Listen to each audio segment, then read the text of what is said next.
Hello বন্ধুরা, welcome back to my channel wings of desire with Mahua. আমি মহুয়া তোমাদের সাথে চলে এসেছি বারুল নামে একটা গ্রাম এটা। তো এই বারুলের মা কালীর মন্দির, সেখানে চলে এসেছি আমরা। আমি এবং আমার ফ্যামিলির এসছে, বা আমার হাজব্যান্ড, আমার ছেলে, তার সাথে আসছে আমার দিদির ছেলে, আর মা এসছে সাথে। তো এটা হচ্ছে আমার বাপের বাড়ির কাছে, বুঝলে তো। তো চলো তোমাদেরকে দেখিয়ে দিই কি সুন্দর মন্দিরটা, তোমাদেরও দেখলে ভালো লাগবে, একটু দেখে নাও তোমরা। এই দেখো, এই মন্দিরের ভেতরে ঢুকছি, বেরিয়েছি। এখন সন্ধেবেলা এসেছি, অনেকক্ষণ ভিডিওটা করা হয়নি, এখন করছি। সন্ধ্যাবেলা সন্ধ্যা আরতিটা এখানে দেখার মতন। তো তোমাদেরকে দেখিয়ে দিই। এইখানেতে দেখো, এইখানে হচ্ছে রাধা গোবিন্দ, এই যে রাধা গোবিন্দ, দেখো কত সুন্দর লাগছে।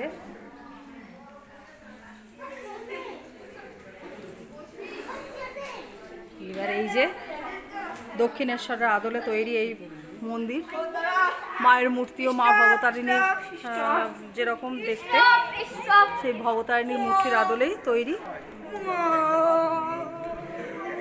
এখানকার ইতিহাসটা তোমাদের একটু পরে বলছি, এখন দেখো।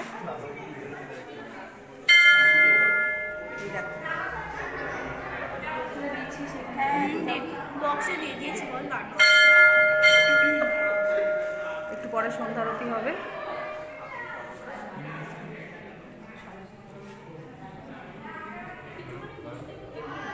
দেখো কত সুন্দর লাগছে। আর এই যে এক পাশে রয়েছেন বাবা মহাদেব, সাদা শিবলিঙ্গ, আর বাচ্চারা এখানে দেখো কি সুন্দর খেলছে। এত সুন্দর এখানে মন্দিরের পরিবেশ না, তোমাদের এখানে এলে পরে খুব ভালো লাগবে।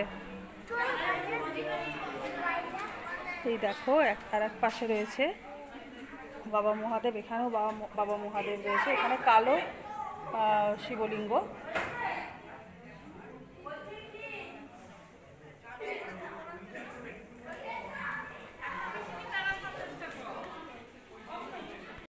যেটা বলছিলাম বন্ধুরা, তো এখানে এসে যে ইতিহাসটা শুনলাম, এখানে তোমাদেরও শুনলে ভালো লাগবে। এখানে মায়ের মূর্তি যে রয়েছে, কালো কোষ্ঠী পাথরের মূর্তি, তার আগে এখানে পুজো হতো, যে মূর্তির পুজো হতো সেটা 600 বছর আগে একটা পুকুরের মধ্যে এখানে মানুষরা খুঁজে পেয়েছিল। তো সেই মূর্তিটা সেখান থেকে তুলে নিয়ে এসে এখানে বরাবর পুজো হতো, প্রায় 600 বছর ধরে পুজো চলছে মা কালীর এখানে। তারপরে অনেক পরে এইখানে এই মন্দিরটা তৈরি হয়েছে। তারপর এই কালো কোষ্ঠী পাথরের মূর্তি, মা ভবতারিণীর মূর্তি এখানে প্রতিষ্ঠা হয়েছে। তো এখানে যেটা শুনলাম, যে ইতিহাসটা শুনলাম, আরও আছে ইতিহাস, সেটাও তোমাদেরকে পরে শেয়ার করছি, শুনতে থাকো। এই যে বন্ধুরা, তোমাদেরকে বললাম কালো কোষ্ঠী পাথরের মূর্তি, মায়ের মূর্তি, আর এইখানে আছে মা আদি মা। এই যে প্রথমে এই মায়ের পুজো হতো।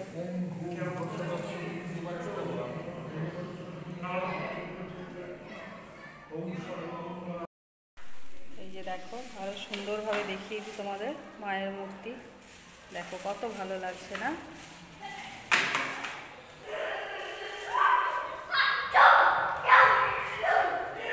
মা সবার মঙ্গল করুন, সবাইকে ভালো রাখুন।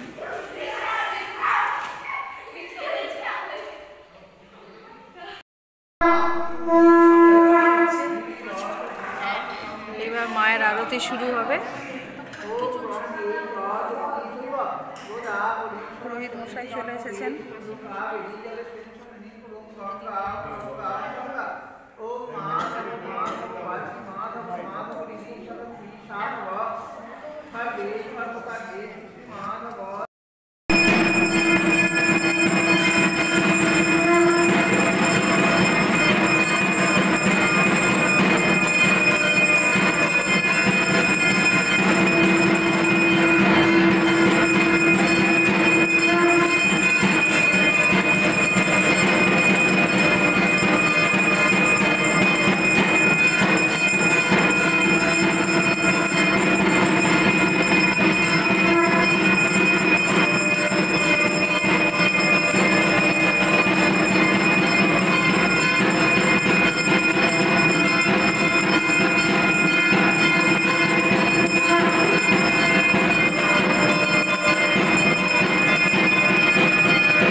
সন্ধ্যারতি হয়ে গেল, এইবার এখানে প্রসাদ নেওয়া চলছে। এখানে দিদি প্রসাদ নিচ্ছে, নিলাম প্রসাদ। বন্ধুরা, ব্লগটা আমি এখানেই শেষ করছি, কারণ সন্ধ্যারতি হয়ে গেছে, প্রসাদ খাওয়া হয়ে গেছে, এবার বাড়ি ফেরার পালা। আবার পরে কোনো এক সময় যখন মা আবার টানবে তখন আবার আসবো এখানে, আসার ইচ্ছা রইল, দেখি আবার কবে আসতে পারি। তো পরে আবার আসবো তোমাদের কাছে নেক্সট কোনো ভিডিও নিয়ে। আপাতত এইটুকুই তোমাদের কাছে। চলো, তোমরা সকলে ভালো থেকো, মা কালী সবার ভালো করুক, মঙ্গল করুক, সবাই সুস্থ থেকো, ভালো থেকো। ব্লগটা এখানেই শেষ করছি।